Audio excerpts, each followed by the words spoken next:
노씨 가문에서 유산을 나누던 날 막내 성준 앞에 놓인 것은 친방 여종 봄이 하나와 창고 구석에 먼지 쌓인 삼껍질 몇 찜뿐이었습니다. 방안 사람들은 입을 가리고 웃었지요. 형들은 전답과 은전, 상단을 나누어 받았는데 아버지를 가장 가까이서 모신 막내에게 돌아온 것은 고작 그것뿐이었으니까요. 하지만 사람들은 알지 못했습니다. 그날 고개를 숙이고 서 있던 봄이가 무엇을 알아보고 있었는지, 그리고 노만길의 마지막 눈길이 왜 끝내 그녀에게 머물렀는지를 말이지요. 아버지는 왜 전답도 은전도 아닌 봄이와 삼껍질만을 막내에게 남겼던 것일까요? 그리고 모두가 비웃은 그 상속은 어떻게 노씨 가문의 운명을 뒤집는 시작이 되었을까요? 한양 북쪽 언덕 아래 뿌리를 내린 노씨 가문은 대대로 삼배를 다루어온 집안이었습니다. 가주 노만길은 늘 이렇게 말했지요. 장사는 물건으로 시작하나 끝내 사람에게서 흥하고 망하는 법이다. 그래서인지 그의 곁에는 언제나 사람이 모여들었습니다. 한양 시전의 포목 상인부터 충주의 삼재배, 농가까지 노만길과 인연을 맺지 않은 장인이 드물었지요. 사랑채는 넓었으나 화려하지 않았습니다. 노만길은 사치를 멀리했습니다. 다만 손님이 찾아오면 언젠 깨끗한 차와 삶은 감자가 상위에 올라 있었고 그것으로 충분했지요. 노만길에게는 세 아들이 있었습니다. 큰아들 성원은 과거를 준비했고 둘째 성재는 장부를 맡았으며 막내 성준은 아버지를 따라 상단 일을 익혔지요.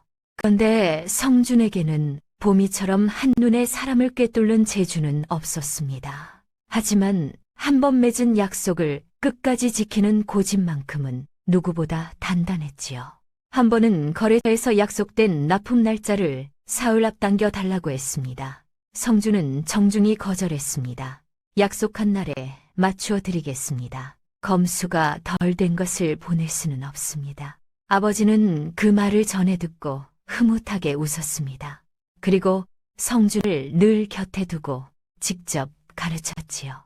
안채 한켠에는 12살 어린 나이에 친방 여종으로 들어온 봄이라는 아이가 있었습니다. 봄이가 처음 노씨 가문의 문턱을 넘은 날, 헤어진 치마에 맨발이었으나 눈빛만은 흔들림이 없었습니다. 노만길은 그 눈을 보는 순간 무언가를 느꼈는지 곧바로 안채 일을 맡기고 바깥 일은 시키지 말라 했지요. 하인들은 고개를 갸우뚱했으나 가주의 명인이 따를 수밖에 없었습니다.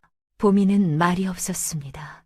시키는 일은 묵묵히 해냈으나 먼저 말을 거는 법이 없었지요. 안채 마님께서 부르시면 언제나 두 손을 가지런히 모으고 나타났고 일을 마치면 소리 없이 물러났습니다. 두 아이는 같은 마당에서 자랐습니다. 봄이가 일하는 곳에 성준이 있었고 성준이 있는 곳에 봄이가 있었지요. 도련님, 제가 할 일입니다. 봄이가 작은 목소리로 말하면 성준은 씩 웃으며 대꾸했습니다. 나도 심심한데 그냥 같이 하자. 주인과 종이었으나 겉으로 보기엔 다정한 형제 같았습니다. 형들은 그런 성준을 보며 혀를 찼지요. 막내 녀석, 여종과 어울려 놀다니. 하지만 노만길은 아무 말도 하지 않았습니다. 오히려 두 아이가 함께 있는 모습을 멀리서 바라보며 희미하게 미소 짓곤 했지요.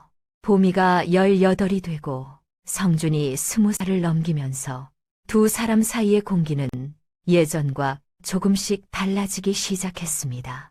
봄이는 안채의 모든 일을 능숙하게 해냈고 성준은 본격적으로 상단 일에 참여하기 시작했지요. 두 사람이 함께 보내는 시간은 예전보다 줄었습니다. 하지만 성준은 여전히 봄이를 찾았고 봄이는 여전히 조용히 성준의 곁을 지켰습니다. 다만 이제는 예전처럼 뛰어다니며 웃지는 않았습니다. 봄이는 자라면서 더욱 말수가 적어졌습니다. 아침이면 안채를 정돈하고 낮에는 빨래를 하고 마당을 쓸었으며 저녁이면 부엌에서 설거지를 거들었지요. 하지만 그 모든 일을 하면서도 보미는 좀처럼 입을 열지 않았습니다. 그러던 어느 봄날 오후였습니다. 성준이 충주에서 돌아오던 날 삼배짐을 부리는 장인들 사이를 오가며 보미가 콧노래를 흥얼거리고 있었습니다. 낮게 가라앉은 목소리로 부르는 그 가락이 어찌나 기묘한지 성준은 짐을 내려놓다 멈추었습니다. 보미야, 그 노래가 무엇이냐? 보미는 화들짝 놀라 손을 멈추었습니다. 그리고 잠시 침묵하다가 짧게 대답했습니다. 아버지께서 가르쳐 주셨습니다. 그게 전부였습니다. 성준은 더 묻지 않았습니다. 하지만 그 짧은 한마디가 이상하게 마음에 걸렸지요. 그 가락은 삼배 짜는 장인들이 몰래를 돌릴 때 부르는 충청도 특유의 직조 민요였습니다. 보미의 아버지는 배를 다루던 사람이었던 것이지요. 그 무렵 성준은 이상한 장면을 여러 번 목격했습니다. 아버지 노만길이 중요한 거래를 앞두고 문득 걸음을 멈추고 안채 쪽을 바라보는 일이 종종 있었지요. 그리고 마침 그곳에 보미가 있으면 가주는 무심한 듯 물었습니다. 보미야, 내 눈에는 어떠하냐? 어느 날은 전주의 삼배 공방 주인이 찾아왔습니다. 질 좋은 삼배를 대량으로 들여오겠다며 계약을 권했지요. 노만길은 상인의 말을 듣고 한참을 고민했습니다. 그때 마침 보미가 차를 들고 사랑채로 들어왔지요. 노만길은 상인을 잠시 내보낸 뒤 보미에게 물었습니다. 보미야, 내 눈에는 저 공방 주인이 어떻게 보이더냐? 보미는 잠시 생각하더니 조심스럽게 입을 열었습니다. 그 사람은 말할 때 손을 보이지 않으려 했습니다. 대감마님. 노만길은 가만히 고개를 끄덕였습니다. 그리고 상인을 다시 불러 계약을 미루었지요. 얼마 후 그 공방 주인이 삼배에 솜을 넣어 무게를 속이던 사기꾼이었다는 소문이 들려왔습니다. 또 어느 날은 충주에서 삼재배 농가 주인이 찾아왔습니다. 좋은 조건을 내걸었고 삼껍질도 탐스러워 보였지요. 노만길은 또다시 보미를 불렀습니다. 보미야, 저 삼껍질을 한번 보거라. 보미는 삼껍질 앞에 무릎을 꿇고 앉아 하나하나 집어들고 빛에 비추어 보았습니다. 코를 가까이 대어 냄새도 맡았지요. 그리고 말했습니다. 대감마님, 이 껍질은 겉은 좋아 보이나 속살이 이미 상하기 시작했습니다. 지금은 문제없어 보나 한 달 안에 결이 끊길 것입니다. 노만길은 거래를 거절했습니다. 농가 주인은 처음엔 억울해했으나 한 달 뒤 자신이 창고에 쌓아둔 삼껍질에서 결이 끊기는 것을 보고는 탐복했습니다. 그런 장면들을 보며 성준은 조금씩 깨달았습니다. 아버지는 보미를 믿고 계신다. 보미의 눈은 사람을 보고 물건을 보고 때를 보는 눈이었습니다. 한 번은 이런 일도 있었습니다. 새로 들여온 삼배필에서 불량이 발견되었다는 말이 들려오자 보미는 아무 말도 하지 않았습니다. 그런데 성준은 보았습니다. 보미의 두 손이 잠깐 허벅지 위에서 소리 없이 꼭 쥐어지는 것을 그 손을 보며 성준은 생각했습니다. 저 아이에게 불량품이라는 말은 단순히 장사 이야기가 아니구나. 그해 겨울 노만길이 갑자기 쓰러졌습니다. 오랜 세월 상단을 이끌며 팔도를 누비던 몸이었으나 세월은 어쩔 수 없었던 것입니다. 한의원에서 온갖 탕약을 써보았으나 차도가 없었지요. 노만길은 자신의 때가 다가왔음을 알았습니다. 정월 대보름이 지나고 노만길은 세 아들을 불러 모았습니다. 안채 마님과 집안 어른들도 함께 자리했지요. 재산을 나누는 자리였습니다. 내가 이제 오래지 않았으니 미리 정리하고자 한다. 노만길의 목소리는 가늘었으나 또렷했습니다. 승원아, 너는 큰아들이니 남쪽 전답 서른 맞이기와 한양 시전의 포목가게를 주마. 감사합니다, 아버님. 성원이 절을 올렸습니다. 성재야, 너는 장부를 잘 다루니 개성 쪽 약재 거래 상단을 주마. 은전 500냥도 함께 주겠다. 성재도 절을 올렸지요. 형들은 만족스러운 표정을 지었습니다. 누가 봐도 넉넉한 몫이었으니까요. 이제 남은 것은 막내 성준이었습니다. 사람들의 시선이 성준에게로 쏠렸습니다. 당연히 충주 쪽 3배 거래망이나 공주의 3재배 계약을 받을 것이라 모두 생각했지요. 그런데 그때였습니다. 노만길이 천천히 입을 열었습니다.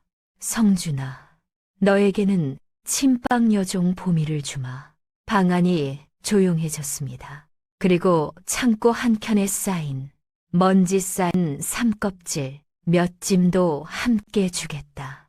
형들의 얼굴이 굳어졌습니다. 성재는 눈을 크게 떴고 성원은 입을 다물지 못했지요. 방 한쪽에서 친척 하나가 다른 친척의 귀에 대고 속삭였습니다. 저게 뭐냐? 여종 하나와 삼껍질이라니. 성원은 성재와 눈을 마주치더니 입가를 슬며시 비틀었지요. 그 순간 보미는 방 한쪽에 고개를 숙이고 서 있었습니다. 사람들은 그녀를 재산 목록의 끝자락쯤으로 여겼습니다. 하지만 노만길의 눈은 마지막까지 보미를 향해 있었습니다. 아버님, 그것이 전부입니까? 성재가 조심스럽게 물었습니다. 노만길은 고개를 끄덕였습니다.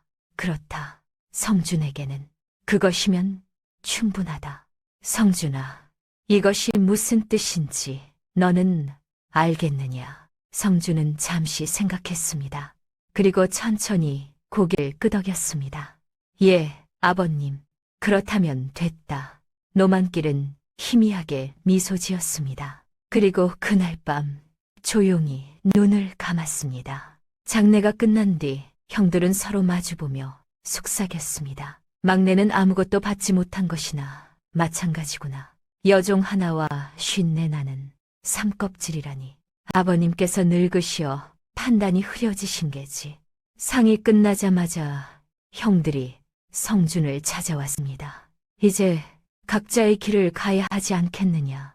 본가에서 나가라는 뜻이었지요. 성준은 담담하게 대답했습니다. 형님들의 뜻을 알겠습니다. 짐을 싸는 성준을 보며 형들이 수군거렸습니다. 저 삼껍질로 무얼 하려는 것일까? 글쎄, 삼배라도 짭하려나. 여종 주제에 재산 목록에 올려놓다니 그것도 참. 성재가 낮게 웃었습니다. 여종 하나 데리고 나가서 뭘 할 수 있겠는가. 성준은 뒤를 돌아보지 않았습니다. 보미가 옆에 있다는 것만으로 마음이 든든했지요. 성준은 보미와 함께 한양 서쪽 끝자락에 작은 집을 얻었습니다. 방 2칸에 부엌 하나가 딸린 초라한 집이었지요. 마당은 좁았고 담장은 낮았으며 지붕은 군데군데 기울어져 있었습니다. 보미는 빗자루를 들었습니다. 먼지를 털어내고 거미줄을 걷어내고 마루를 닦았지요. 성준도 거들었으나 보미는 성준의 손을 멈추게 했습니다. 도련님은 바깥 일을 보십시오. 안채 일은 제가 하겠습니다. 그날부터 성준과 보미의 생활이 시작되었습니다. 성준은 아침이면 장으로 나가 삼껍질을 팔 곳을 알아보았습니다. 하지만 쉽지 않았습니다. 저녁 무렵 지친 몸으로 돌아오면 보미는 언제나 집에서 성준을 기다리고 있었습니다. 도련님, 식사하십시오. 고맙다, 보미야. 며칠이 지나도 성준은 삼껍질을 팔 곳을 찾지 못했습니다. 저녁 무렵 집으로 돌아온 성준은 마당 한 구석에 쌓인 삼껍질을 바라보며 한숨을 쉬었습니다. 이것을 어찌해야 하나. 그때 보미가 다가왔습니다. 도련님, 제가 한번 살펴보아도 되겠습니까? 그래, 보거라. 보미는 삼껍질 짐을 하나하나 풀기 시작했습니다. 무릎을 꿇고 앉아 껍질을 정성스럽게 만졌습니다. 성준은 보미의 옆에 함께 앉았지요. 삼껍질은 먼저 물에 불려 사흘 두어야 합니다. 보미가 껍질을 한쪽으로 옮기며 말했습니다. 사흘이 지나야 속살이 드러나고 그제야 어떤 껍질이 실을 낼 수 있는지 알 수 있지요. 이것은 너무 말랐습니다. 이것은 상했습니다. 보미는 하나하나 손으로 만지고 코를 대어 냄새를 맡고 빛에 비추어 보았습니다. 보미는 삼껍질의 냄새를 맡아 상한 것을 골라냈고 삼실의 굵기를 만져 고르지 못한 것을 빼냈으며 짜인 삼배는 빛에 비춰 올이 끊긴 곳을 찾아냈습니다. 해가 지고 어둠이 내렸습니다. 보미가 일어나 등잔을 가져왔습니다. 등잔에 불이 켜지자 주홍빛이 두 사람을 감쌌지요. 마지막 짐을 풀었을 때였습니다. 도련님, 이것을 보십시오. 보미가 껍질 한 가닥을 들어 불빛에 비춰 보였습니다. 성주는 보미의 손에 있는 껍질을 보려 고개를 숙였습니다. 두 사람의 얼굴이 등잔을 사이에 두고 가까워졌지요. 불빛에 비친 보미의 얼굴이 너무나 아름다워 성주는 숨을 멈췄습니다. 이 껍질은 결이 고릅니다. 보미가 말했습니다. 하지만 성주는 껍질이 아니라 보미의 얼굴만 바라보고 있었습니다. 도련님, 보미가 성준을 바라보았습니다. 두 사람의 눈이 마주쳤지요.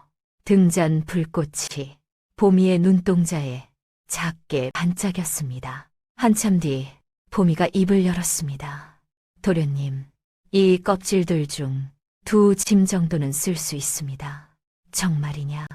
예, 결이 고른 것들로 골라내면 됩니다. 다음 날 아침, 성준과 보미는 함께 서소문 근처에 있는 고 장인의 공방으로 향했습니다. 고 장인은 한양에서 손꼽히는 삼배 장인이었습니다.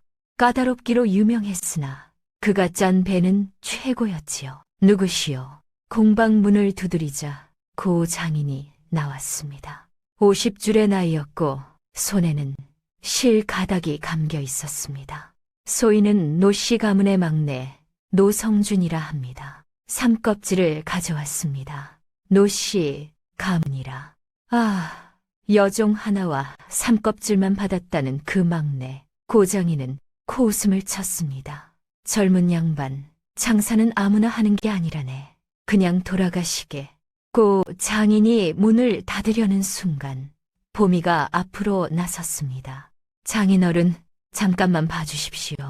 보미는 보자기를 풀어 삼껍질 몇 가닥을 꺼냈습니다. 보미가 골라낸 가장 결고른 것들이었지요. 고 장인은 짜증스러운 표정으로 내려다 보았습니다. 하지만 곧 표정이 변했습니다.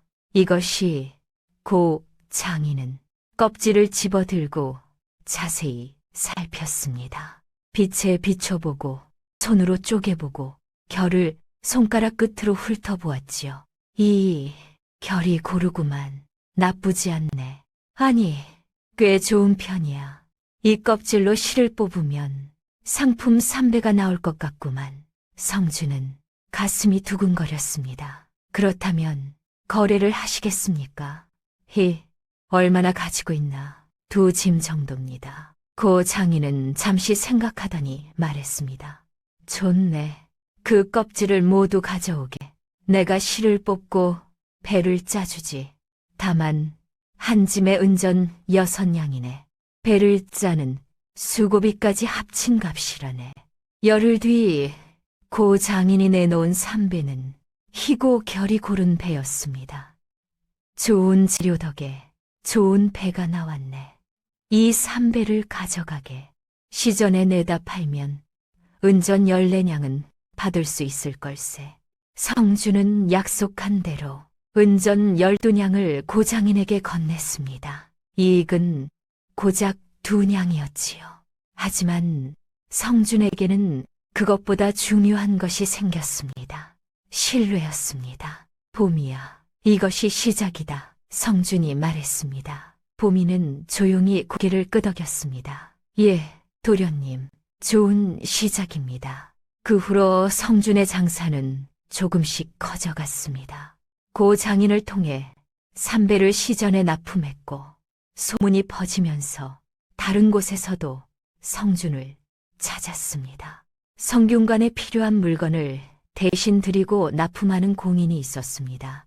그 성균관 출입 공인을 통해 서원 쪽 장부 표집의 거래를 트기 시작했고 두 양반가에서 수혜감을 부탁했으며 포목 상인들이 보미가 고른 삼껍질의 품질을 칭찬했지요. 성주는 이익을 쌓아두지 않고 그때마다 더 좋은 삼껍질을 구하는 데 썼습니다. 성준이 스스로 세운 규칙이 있었지요. 보미가 검수하지 않은 삼배는 단 한 필도 내보내지 않는다. 거래처에서 빠른 납품을 재촉해도 이 원칙만큼은 꺾지 않았습니다. 석 달이 지나자 성준의 손에는 은전 100냥이 모였습니다. 성준은 더 넓은 집으로 이사했습니다. 방이 4칸이나 되고 마당도 넓었으며 창고도 따로 있었지요. 밤마다 장부를 맞추는 시간이 두 사람에게는 가장 소중한 시간이 되었습니다. 저녁을 먹고 나면 보미는 장부와 붓, 먹을 들고 사랑채로 왔습니다. 촛불 하나가 두 사람 사이를 밝혔지요. 이번 달 수입은 은전 45냥입니다. 보미가 장부에 적으며 말했습니다. 어느 날 밤이었습니다. 장부를 정리하다가 보미가 붓을 떨어뜨렸습니다. 성준과 보미가 동시에 손을 뻗었고 두 손이 부딪혔지요. 죄송합니다. 보미가 손을 거두려 했으나 성준이 보미의 손을 잡았습니다. 보미야. 예, 도련님. 너의 손이 왜 이렇게 거칠어졌느냐? 성준은 보미의 손을 들여다보았습니다. 바느질과 빨래, 집안일로 거칠어진 손이었지요. 내가 너에게 너무 고생을 시키는구나. 보미는 손을 빼려 했으나 성준은 놓지 않았습니다. 보미야, 나는. 성준이 말을 하려는 순간 밖에서 하이 부르는 소리가 들렸습니다. 도련님, 손님이 찾아오셨습니다. 성준은 아쉬움을 느끼며 보미의 손을 놓았습니다. 그날 밤 보미는 자신의 방으로 돌아와 떨리는 손을 바라보았습니다. 도련님께서 무슨 말씀을 하시려던 것일까? 그 무렵 노씨 가문의 본가에는 어두운 그림자가 들어오고 있었습니다. 큰 형 성원은 받은 전답과 포목가게를 제대로 돌보지 않았습니다. 과거 공부에만 매달렸으나 번번이 낙방했고 이제는 술로 세월을 보냈지요. 소작인들은 성원의 무심함을 이용해 소작료를 제대로 내지 않았고 전답은 황폐해졌습니다. 포목가게도 마찬가지였습니다. 주인장에게 모든 것을 맡겼더니 주인장은 이익을 속이고 돈을 빼돌렸지요. 성원은 장부를 살피지 않았으니 알 리가 없었습니다. 2년이 지나자 성원의 재산은 반으로 줄었습니다. 둘째 성재도 사정은 마찬가지였습니다. 개성 쪽 약재 거래, 상단을 받았으나 사람 보는 눈이 없었지요. 약재상들이 속이는 것도 몰랐고 장부를 맞추는 것에만 신경을 썼습니다. 2년이 지나자 성재의 재산도 반으로 줄었습니다. 형들은 서로 만나 한탄했습니다. 형님, 요즘 장사가 어렵습니다. 나도 마찬가지네. 아버지 때는 이렇지 않았는데. 그때 성재가 문득 말했습니다. 형님, 혹시 막내 소식을 들으셨습니까? 성준이가 삼배 장사로 제법 돈을 번다고 하더군요. 뭐라고? 그 여종 하나와 삼껍질만 받았던 녀석이.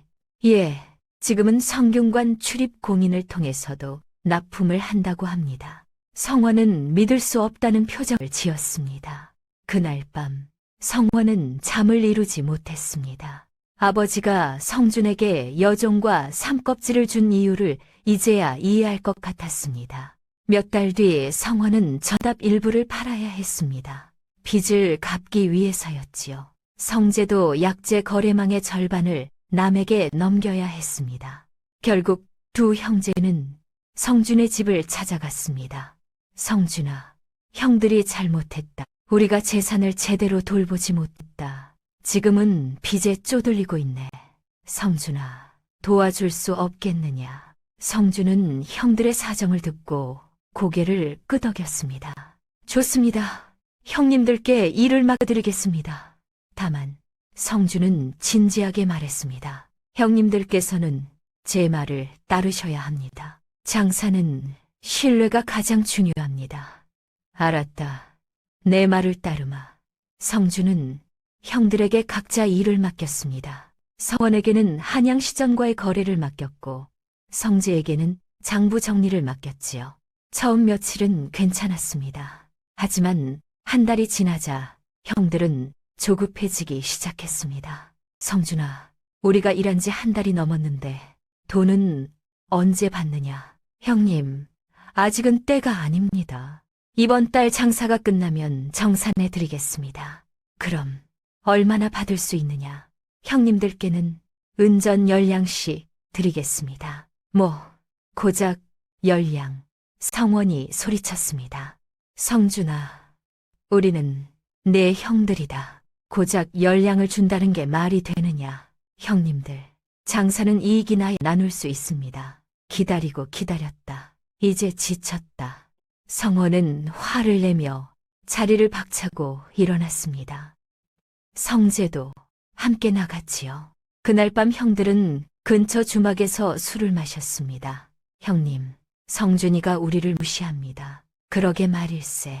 막내 주제에 형들에게 고작 10량을 준다니. 두 사람은 술에 취해 불평을 늘어놓았습니다. 그때 옆자리에 앉아있던 사내가 말을 걸었습니다. 두 분께서 노성준 상단에서 일하십니까? 저는 한양시전에서 장사하는 사람입니다. 노성준 상단의 삼배가 좋다는 소문을 들었습니다. 혹시 두 분께서 삼배를 직접 구할 수 있습니까? 제가 좋은 값에 사겠습니다. 성원과 성재는 눈빛을 교환했습니다. 그렇다면 검수전의 삼배는 어떻습니까? 아직 노성준 나리께 보고하지 않은 것 말입니다. 형들은 흔들렸습니다. 성주는 고 장인에게서 삼배를 받아오면 먼저 보미가 검수를 했습니다. 보미가 확인한 뒤에야 창고에 넣고 장부에 기록했지요. 만약 검수 전에 삼배를 빼돌린다면 성주는 모를 것이었습니다. 성원은 잠시 망설였습니다. 이것은 잘못된 일이다. 하지만 빚에 쪼들리는 처지였습니다. 좋다. 해보세.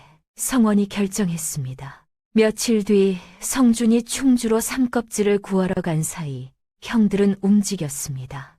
고 장인이 완성한 삼배 내피를 검수전에 몰래 빼냈습니다. 그리고 그 사내에게 넘겼지요. 사내는 약속대로 은전 100량을 주었습니다. 이것으로 우리 빚을 갚을 수 있겠구만.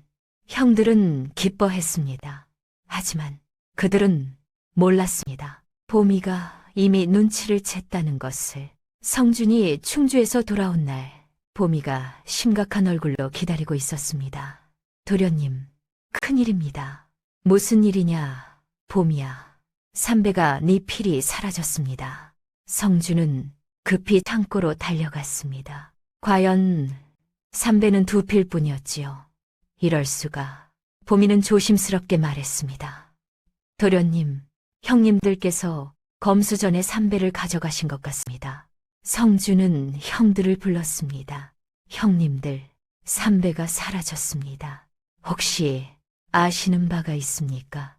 성재가 참지 못하고 털어놓았습니다.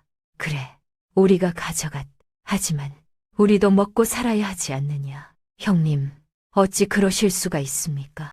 성원도 변명했습니다. 막내야, 우리는 내 형들이다. 형들이 급하니 좀 가져간 것뿐이다. 형님들, 그 삼배를 어디에 파셨습니까? 한양시전에 어느 상인에게 팔았다. 성주는 급히 한양시전으로 달려갔습니다. 하지만 이미 늦었습니다. 사흘 뒤 성균관 출입공인에게서 사람이 찾아왔습니다. 노성준 상단의 주인이 누구냐? 소인입니다. 자네가 납품한 삼배에 문제가 있다. 사람은 올이 끊어진 삼배를 내보였습니다. 이 배는 옷을 짓다가 여러 곳에서 올이 나갔다. 이것이 자네가 납품한 삼배가 맞느냐? 성주는 삼배를 살펴보았습니다. 분명 고 장인이 만든 삼배였습니다. 하지만 결이 고르지 않았고 일부는 실뽑기가 부실했지요. 이것은 검수하지 않은 삼배다. 성주는 깨달았습니다. 형들이 빼돌린 삼배가 공인을 통해 납품된 것이었습니다. 그 사내가 노성준 상단의 이름을 팔아 공인께 넘겼던 것이지요. 성주는 고개를 들었습니다. 검수를 거치지 않은 물건이 제 이름으로 나갔다면 그것 또한 제 책임입니다. 도망치지 않겠습니다. 값을 물어내고 신뢰도 처음부터 다시 쌓겠습니다. 공인은 차갑게 돌아갔습니다. 소문은 빠르게 퍼졌습니다. 노성준 상단의 삼배가 불량품이라더군. 성균관 공인이 거래를 끊었다지. 믿었던 곳인데 실망이야. 한양 장안의 소문이 퍼지자 다른 거래처에서도 연락이 왔습니다. 우리도 주문을 취소하겠습니다. 저희도 다른 곳을 알아보겠습니다. 하루아침에 거래가 끊겼습니다. 그날 이후 창고에는 팔리지 못한 삼배가 산처럼 쌓였고 마당에는 더 이상 짐꾼들의 발소리 들리지 않았습니다. 한 하인이 짐을 싸서 나갔습니다. 또 한 하인이 나갔습니다. 밥을 짓던 안악도 며칠 뒤 조용히 사라졌지요. 성준은 말없이 그 모습을 지켜보았습니다. 보미 때문에 성준이 버틸 수 있었습니다. 보미는 어디 가지 않았습니다. 아침이면 밥을 지었고 저녁이면 장부를 정리했습니다. 성준이 지쳐 마루에 앉아 있으면 조용히 차 한 잔을 내밀었지요. 아무 말도 하지 않았습니다. 하지만 그것으로 충분했습니다. 고 장인이 달려와 노기를 띠며 말했습니다. 내 이름도 함께 더럽혀졌소. 성준은 고개를 숙였습니다. 장인 어른, 송구합니다. 값을 치르겠습니다. 그것도 부족합니다. 성준은 집안의 작은 물건들을 팔았습니다. 그리고 형들을 다시 불렀습니다. 형님들, 이제 어찌하시겠습니까? 성원과 성재는 고개를 숙였습니다. 성준아, 우리가 잘못했다. 형님들의 잘못으로 노성준 상단의 신뢰가 무너졌습니다. 미안하다, 성준아. 하지만 미안하다는 말만으로는 이미 무너진 신뢰를 되돌릴 수 없었습니다. 성준은 모든 책임을 스스로 떠안기로 했습니다. 공인을 찾아가 머리를 조아렸습니다. 소인의 잘못입니다. 검수를 제대로 하지 못했습니다. 늦었네. 이미 신뢰는 잃었네. 성준은 관청과 양반가를 찾아다니며 사과했습니다. 하지만 돌아오는 것은 차가운 눈빛뿐이었지요. 집으로 돌아온 성준은 마당에 주저앉았습니다. 내가 모든 것을 잃었구나. 보미가 다가와 성준의 곁에 앉았습니다. 도련님, 아직 끝이 아닙니다. 보미야, 모든 것이 끝났다. 신뢰를 잃었으니 이제 아무도 우리를 믿지 않을 것이다. 도련님. 보미는 성준의 손을 잡았습니다. 차가운 손이었지요. 신뢰는 한 번에 무너지지만 다시 쌓을 수 있습니다. 시간이 걸리더라도 말입니다. 성준은 보미를 바라보았습니다. 보미의 눈빛은 여전히 또렷했습니다. 너는 나를 믿느냐? 예, 도련님. 소녀는 도련님을 믿습니다. 성준은 보미의 두 손을 꼭 잡았습니다. 따뜻함이 전해졌지요. 그날 밤 촛불 하나만이 어둠을 밝히고 있었습니다. 형들은 이미 떠났습니다. 자신들의 잘못을 인정하고 한양을 떠나겠다며 나간 것이었습니다. 성준은 사랑방에 홀로 앉아 지난 시간들을 떠올렸습니다. 아버지가 자신에게 남긴 것, 침빵 여종, 보미와 먼지 쌓인 삼껍질 몇 짐. 처음에는 아무것도 아닌 것처럼 보였습니다. 하지만 이제는 알았습니다. 아버지가 무엇을 주셨는지를 말이지요. 도련님, 문 밖에서 보미의 목소리가 들렸습니다. 들어오거라. 보미가 차를 들고 들어왔습니다. 조용히 성준 앞에 차를 놓고 앉았지요. 도련님, 차를 드십시오. 고맙다, 보미야. 성준은 차를 마셨습니다. 보미야. 예, 도련님. 나는 모든 것을 잃었구나. 아닙니다, 도련님. 보미는 성준을 바라보았습니다. 도련님께서는 가장 중요한 것을 잃지 않으셨습니다. 가장 중요한 것, 예, 정직함입니다. 도련님께서는 형님들의 잘못을 숨기지 않으시고 모든 책임을 지셨습니다. 그것이 진정한 상인의 도리입니다. 성준은 보미의 말을 듣고 눈물이 날 것 같았습니다. 보미야, 너는 왜 나를 떠나지 않느냐? 이제 나에게는 아무것도 남지 않았다. 보미는 잠시 침묵했습니다. 그리고 천천히 입을 열었습니다. 도련님, 소녀가 말씀드릴 것이 있습니다. 무엇이냐? 소녀의 아버지는 충청도에서 삼배를 짜던 장인이셨습니다. 성준은 놀라 보미를 바라보았습니다. 삼배 장인. 예, 아버지께서는 최고의 배를 짜셨습니다. 관청과 사대부가에 납품하는 삼배를 손수 만드셨지요. 보미의 목소리가 떨렸습니다. 하지만 어느 날 누군가 관청에 불량 삼배를 납품했습니다. 그리고 그 죄를 아버지께 뒤집어 씌웠지요. 그럴 수가. 아버지는 억울함을 호소하셨으나 아무도 믿지 않았습니다. 결국 아버지는 장인 자리를 잃으셨고 우리 가족은 뿔뿔이 흩어졌습니다. 보미의 눈에 눈물이 맺혔습니다. 소녀는 12살 때 노씨 가문에 팔려왔습니다. 먹고 살기 위해서였지요. 대감마님께서는 소녀를 불쌍히 여기시고 안채로 들이셨습니다. 소녀는 아버지의 억울함을 풀지 못했습니다. 보미는 성준을 똑바로 바라보았습니다. 하지만 도련님께서는 다릅니다. 도련님께서는 정직하게 책임을 지셨습니다. 그것이 얼마나 귀한 일인지 아십니까?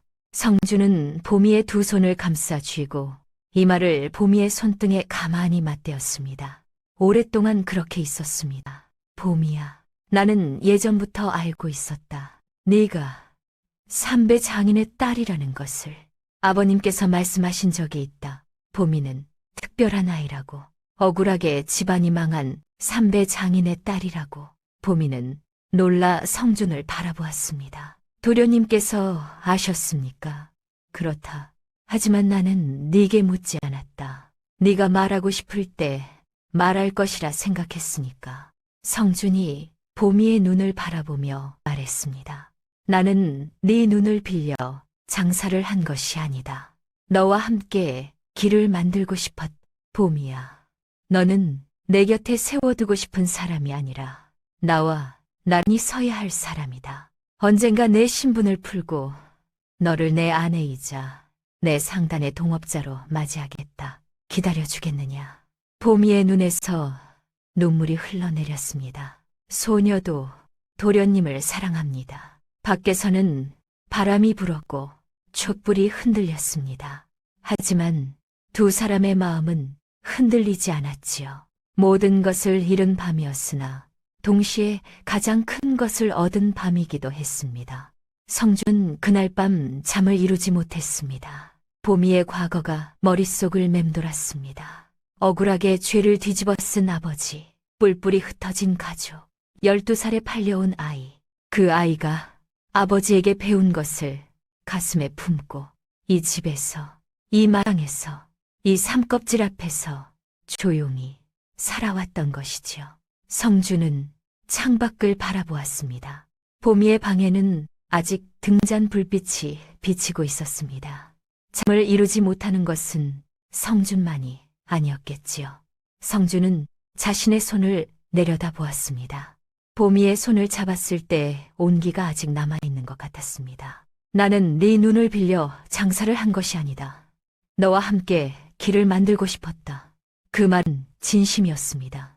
성준은 그제야 알았습니다. 아버지가 왜 보미를 자신에게 주었는지를 말이지요. 보미야, 우리 고장인을 찾아가자. 두 사람은 고장인 공방을 찾아갔습니다.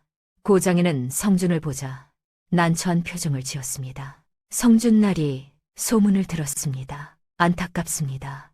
장인어른, 송구합니다. 제가 제대로 검수하지 못해 장인어른의 명성에도 누를 끼쳤습니다. 성주는 깊이 허리를 숙였습니다. 제발 한 번만 더 기회를 주십시오. 이번에는 절대 그런 일이 없도록 하겠습니다. 고장이는 한참을 망설였습니다. 그리고 보미를 바라보았습니다. 저 아가씨가 검수를 하는 분이지요. 예, 장인어른. 보미가 대답했습니다. 소녀의 아버지도 삼배 장인이셨습니다.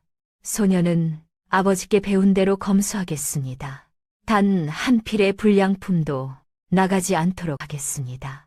고 장인은 보미의 눈빛을 보았습니다. 진지하고 또렷한 눈빛이었지요.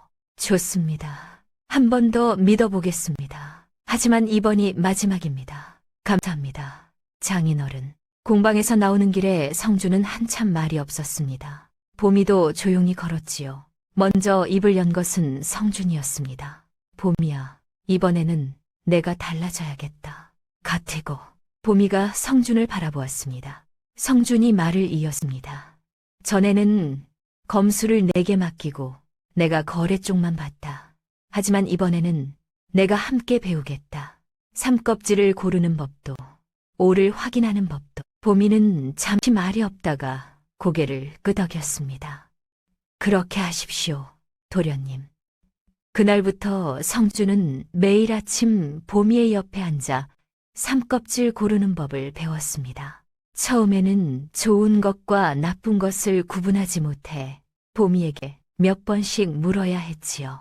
하지만 열흘이 지나자 굵기가 고르지 못한 것은 눈으로도 알아볼 수 있게 되었습니다. 성준에게는 보미만큼의 눈은 없었습니다. 하지만 함께 앉아 같은 것을 보는 것만으로도 상단은 달라졌지요.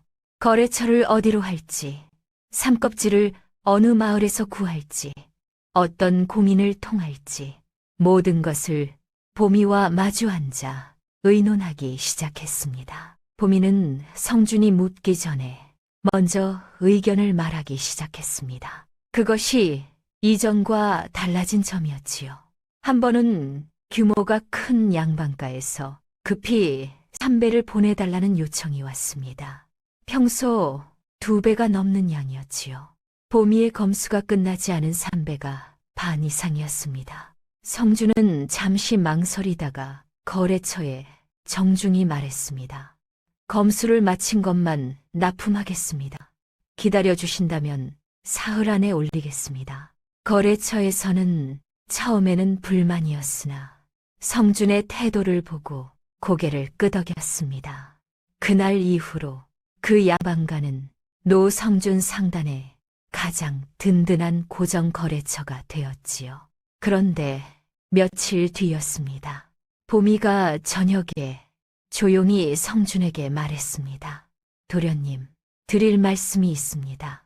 무슨 일이냐? 보미는 품에서 낡은 삼배 조각 하나를 꺼냈습니다. 지난달 서대문 쪽장에서 이것을 봤습니다. 성준은 삼배 조각을 살폈습니다. 노성준 상단이라는 글씨가 희미하게 찍혀 있었지요. 그런데 배의 결이 달랐습니다. 우리 것이 아닙니다. 보미가 말했습니다. 누군가 우리 상단 이름을 도용하여 싸구려 삼배를 팔고 있습니다. 성준은 굳어졌습니다. 그것을 어찌 알았느냐? 보미는 조용히 대답했습니다. 열흘 전부터 장을 돌아다니며 확인했습니다. 이것이 증거입니다. 손수 사온 것이지요. 그 사내는 남대문 쪽에 가게를 내고 있습니다. 어제 확인했습니다. 성준은 보미를 바라보았습니다. 보미는 혼자 열흘을 돌아다니며 증거를 모아왔던 것입니다. 말 한마디 없이 성준은 말이 나오지 않았습니다. 성준은 즉시 고 장인과 성균관, 출입공인, 그리고 평소 거래하던 포목상인 2명을 불렀습니다. 그리고 그 사내의 가게로 함께 찾아갔지요. 소문을 듣고 장꾼 몇이 따라붙었고 가게 앞은 어느새 사람들로 둘러싸였습니다. 사내는 처음에는 태연하게 버텼습니다. 내가 언제 노성준 상단이라고 했소? 글씨가 비슷하면 내 잘못이요? 사내의 목소리에는 아직 여유가 있었습니다. 구경하는 사람들 중 일부는 반신반의하는 눈빛이었지요. 그때 보미가 앞으로 나섰습니다. 보미는 두 필의 삼배를 나란히 펼쳤습니다. 하나는 사내의 가게에서 보미가 직접 사온 것, 하나는 고 장인이 짠 것이었지요. 두 필은 겉보기에는 비슷해 보였습니다. 사람들이 고개를 앞으로 내밀었습니다. 그리고 보미는 말없이 물 한 사발을 가져와 양쪽 끝에 조심스럽게 떨어뜨렸습니다. 모두가 숨을 죽였지요. 진짜 삼배는 물을 머금고도 결이 흐트러지지 않았습니다. 하지만 가짜 삼배는 순식간에 올이 벌어졌습니다. 명백했지요. 삼배는 거짓말을 하지 않습니다. 보미가 조용하지만 단호하게 말했습니다.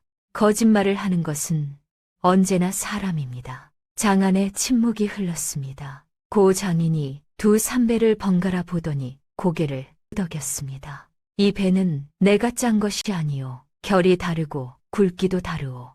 공인도 나섰습니다. 저도 이 배를 구입한 적이 있습니다. 노성준 상단 이름으로 받았지요. 구경하던 사람들의 웅성거림이 거세졌습니다. 사내는 얼굴이 새파래졌습니다. 사내는 이것은 변명이 막혔지요. 공인이 사내를 관아에 신고했습니다. 사내는 끝내 사람들 앞에서 끌려갔습니다. 그 모습을 보던 포목상인 하나가 공인에게 낮게 말했습니다. 우리가 성준 상단을 잘못 봤군. 억울한 일을 당했던 것이었구먼. 그날 이후 분위기가 달라졌습니다. 저 아가씨가 가짜를 밝혀냈다더군. 고장인도 인정했다지. 성준 상단이 억울했던 것이었구만. 우리가 헛소문을 믿었구나. 한때 성준을 의심하던 상인들이 한 명씩 찾아와 고개를 숙였습니다. 성균관 쪽 공인에게서도 연락이 왔습니다.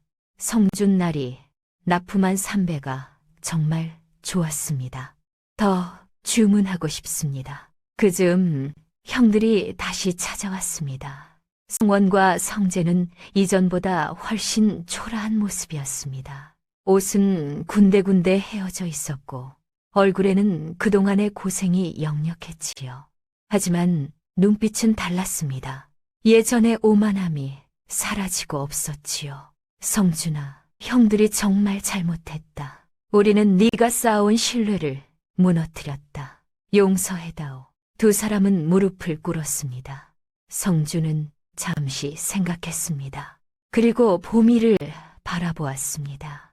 보미는 조용히 고개를 끄덕였지요. 성준이 말했습니다. 형님들께 일을 다시 맡겨드리겠습니다. 하지만 조건이 있습니다. 첫째, 형님들이 가져간 은전 100냥을 돌려주셔야 합니다. 둘째, 고 장인과 공인 앞에서 직접 잘못을 인정하십시오. 셋째, 노씨 상단 이름은 일절 쓰지 마십시오. 형님들 이름으로 시작하십시오. 넷째, 처음에는 창고 청소와 삼껍질 나르는 일부터 하셔야 합니다. 형님들께서 그것을 받아들이신다면 그 다음은 제가 돕겠습니다. 성원은 잠시 굳었습니다. 그리고 천천히 고개를 끄덕였습니다. 알겠다. 그렇게 하마. 성재도 고개를 숙였습니다. 우리가 잘못을 바로잡겠습니다. 다음 날 성원과 성재는 고 장인의 공방을 찾아가 무릎을 꿇었습니다. 우리가 검수도 하지 않은 삼배를 빼돌렸습니다. 장인 어른의 이름에도 누를 끼쳤습니다. 용서해 주십시오. 고 장인은 말없이 두 사람을 내려다보다가 천천히 옆으로 물러섰습니다. 다시는 이런 일이 없어야 할 것이요. 공인에게도 찾아가 같은 말을 했습니다. 공인은 짧게 말했습니다. 일로 증명하시오. 두 형제는 그 길로 창고로 갔습니다. 양반이었으나 체면을 버리고 삼껍질을 날랐지요. 처음에는 사람들이 비웃었습니다. 저 양반들이 노씨 가문 형제들 아닌가. 재산 탕진하고 이제는 짐꾼 노릇을 하는구만. 성원은 그 말을 들으면서도 묵묵히 일했습니다. 성재도 마찬가지였지요. 석 달이 지나자 사람들은 달리 말하기 시작했습니다. 허나보게 군말 없이 일을 하지 않는가. 사람이 고생을 해봐야 정신을 차리는 법이지. 그렇게 조금씩, 아주 조금씩 신뢰가 쌓여갔습니다. 관청 고민에서도 양반가에서도 다시 주문이 들어오기 시작했습니다. 처음에는 작은 양이었으나 점점 늘어났지요. 성주는 여전히 보미가 검수하지 않은 삼배는 단 한 필도 내보내지 않았습니다. 이 원칙 하나가 사람들에게 가장 강하게 각인되었지요. 저 상단은 급해도 검수를 빼먹지 않는다더군. 그것이 노성준 상단의 이름이 되었습니다. 1년이 지나자 노성준 상단의 이름이 다시 회복되었습니다. 노성준 상단의 삼배가 예전보다 더 좋아졌다더군. 그래, 이제는 정말 믿을만하네. 한번 실수했지만 제대로 책임을 졌으니 인정할 만하지. 성주는 보미와 함께 마당에 앉아 하늘을 바라보았습니다. 보미야, 우리가 해냈구나. 예, 도련님. 도련님께서 포기하지 않으셨기 때문입니다. 아니다. 네가 있었기 때문이다. 보미는 미소 지었습니다. 성준도 함께 웃었지요. 2년이 흘렀습니다. 노성준 상단은 이제 한양에서 가장 믿을 만한 삼배 상단이 되었습니다. 성준은 보미를 데리고 한성부를 찾아갔습니다.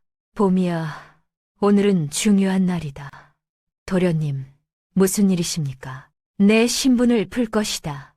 성준은 한성부에 면천 문서를 제출하고 필요한 절차와 비용을 모두 치렀습니다. 석 달 뒤 보미의 이름은 더 이상 노비 명부에 남아있지 않았습니다. 보미야, 이제 너는 여종이 아니다. 보미는 눈물을 흘렸습니다. 도련님. 그리고 성주는 보미 앞에 무릎을 꿇었습니다. 내 아내가 되어주겠느냐? 보미는 고개를 끄덕였습니다. 말은 나오지 않았으나 눈물이 대신 대답했지요. 석 달이 지난 뒤 성준과 보미는 혼인을 올렸습니다. 작은 혼례였으나 진심이 담긴 혼례였습니다. 고 장인이 찾아왔고 성준과 거래하는 공인들이 찾아왔으며 형들도 함께 했지요. 성준아, 축하한다. 막내야, 네가 정말 훌륭한 사람을 아내로 맞이했구나. 형들은 진심으로 축하해 주었습니다. 이제 형들도 각자 작은 상단을 운영하고 있었습니다. 크지는 않았으나 정직하게 장사했지요. 혼례가 끝난 뒤 성주는 보미와 함께 아버지의 묘를 찾았습니다. 아버님, 소자가 왔습니다. 성주는 묘 앞에 절을 올렸습니다. 보미도 함께 절을 올렸지요. 한참을 말없이 앉아있다가 성준이 입을 열었습니다. 아버님, 소자는 이제 알았습니다. 형님들께는 재산을 주셨으나 저에게는 재산을 낳는 눈을 주셨습니다. 봄이라는 사람을 주셨습니다. 처음에는 몰랐습니다. 왜 아무것도 아닌 것처럼 보이는 것만 주셨는지. 하지만 이제는 압니다. 아버님께서는 가장 오래가는 것을 주셨던 것입니다. 보미는 성준의 손을 잡았습니다. 아버님, 소자는 이제 알았습니다. 장사는 물건으로 시작하나 끝내 사람에게서 흥하고 망하는 법이라는 것을 말입니다. 바람이 불었습니다. 나뭇잎이 흔들렸고 마치 아버지가 대답하는 것 같았지요. 두 사람은 한참을 그 자리에 앉아 있었습니다. 서로의 손을 꼭 잡은 채로. 그 후로 몇 년이 흘렀습니다. 노성준 상단은 한양에서 가장 큰 삼배 상단이 되었습니다. 하지만 보미는 거기서 멈추지 않았습니다. 어느 날 보미는 상단 안에 작은 침방을 열었습니다. 가난한 집 딸들에게 바느질과 삼배 고르는 법을 가르쳤지요. 삼껍질을 손으로 만져 상한 것을 골라내는 법을, 삼실의 굵기를 보아 고르지 못한 것을 빼는 법을, 짜인 삼배를 빛에 비추어 결을 확인하는 법을. 보미가 아버지에게 배운 것들이었습니다. 보미야, 그것은 왜 하는 것이냐? 성준이 물었습니다. 보미는 조용히 대답했습니다. 그 아이들 중 누구도 소녀처럼 굶주림 때문에 남의 집에 팔려가지 않기를 바라기 때문입니다. 성준은 아무 말도 하지 못했습니다. 그저 보미의 손을 꼭 잡았지요. 보미가 가르친 아이들 중 며칠 훗날 스스로 작은 삼배 가게를 열었습니다. 그 가게 안에는 보미에게 배운 검수법이 그대로 살아 있었지요. 사람들은 말했습니다. 노씨 가문의 막내는 재산을 받지 않았으나 가장 큰 것을 상속받았다. 삼껍질은 배가 되었고 같은 마당에서 자란 두 사람은 마침내 서로의 평생 동반자가 되었다. 성준은 아이들에게 아버지에게 배운 것을 가르쳤습니다. 얘들아, 장사는 물건이 아니라 사람을 보는 것이란다. 아버지, 그럼 어떤 사람을 봐야 해요? 정직한 사람, 신뢰할 수 있는 사람을 보는 것이지. 그것이 가장 큰 재산이란다. 아이들은 고개를 끄덕였습니다. 그 말은 아버지 노만길이 성준에게 했던 말이었고 성준이 보미와 함께 온몸으로 증명한 말이기도 했습니다. 어느 가을날 저녁, 성준과 보미는 마당에 앉아 석양을 바라보았습니다. 보미야, 우리가 여기까지 왔구나. 예, 서방님. 보미는 이제 성준을 서방님이라 불렀습니다. 성준은 보미의 손을 잡았습니다. 주름이 조금 생긴 손이었으나 여전히 따뜻했지요. 우리 함께 늙어가세. 예, 서방님. 함께 늙어가겠습니다. 두 사람은 한참 동안 석양을 바라보았습니다. 아무 말도 하지 않았습니다. 그것으로 충분했습니다. 장사는 물건으로 시작하나 끝내 사람에게서 흥하고 망하는 법이다. 노만길이 평생 입에 달고 살던 말이었습니다. 그리고 막내 성준은 그 말이 무슨 뜻인지를 온몸으로 증명했지요. 가장 큰 재산은 금도, 은도, 전답도 아니었습니다. 바로 믿을 수 있는 사람, 나와 나란히 서는 사람이었던 것입니다.